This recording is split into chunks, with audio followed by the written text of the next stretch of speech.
Já, þú lítur að sammála með því. Þetta er nú einn betri leikjum ykkar í langan tíma. Hvað gengur ekki?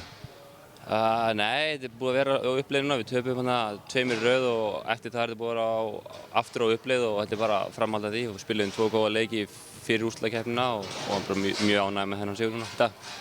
Það er ekki mikið sem fór úrskeiðis í dag og það getur sérstaklega svona vörnin, hún var rosalega góð í þessu leik.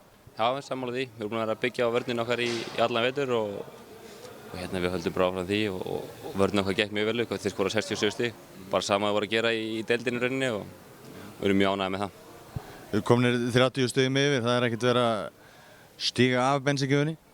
Nei, við erum með svo marga menn sem er að spila þannig að það kom bara ferskir menn inn og þá var við sem að vinna með 20-30 stigum og hérna bara flott.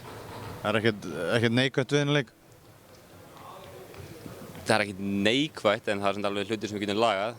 Við erum hérna á vídeófund á morgun og skoðum það sem við getum lagað og við höldum bara áfram að reyna að vera betri og hérna við höfum ekki unnið neitt ennþá þannig að við höldum áfram að bæta okkur og reyna að taka næsta skref. Finnur þú svona fyrir því að það kominn úrslitakeppnisbragur á þetta? Maður fann það í morgun þegar maður vaknaði, það var svona smá auka slag á pumpinu og maður fann að það var eitthvað undir og fjör framöndan. Þannig að það er bara jákvætt. Þetta er skemmtilegasti tími ársins og bara virkilega gaman að taka þátt í þessu. Fannst þér eitthvað skrítið að vera að spila á móti Njarðvík hérna í dag? Nei, alls ekki. Mér fannst það skrítið að mæta í Njarðvík í deildinni, svona aðeins fyrst en í dag var það bara ekki neitt, bara vinna leik í úrslitakeppninni og... Hvert annað verkefni bara? Já, algjörlega.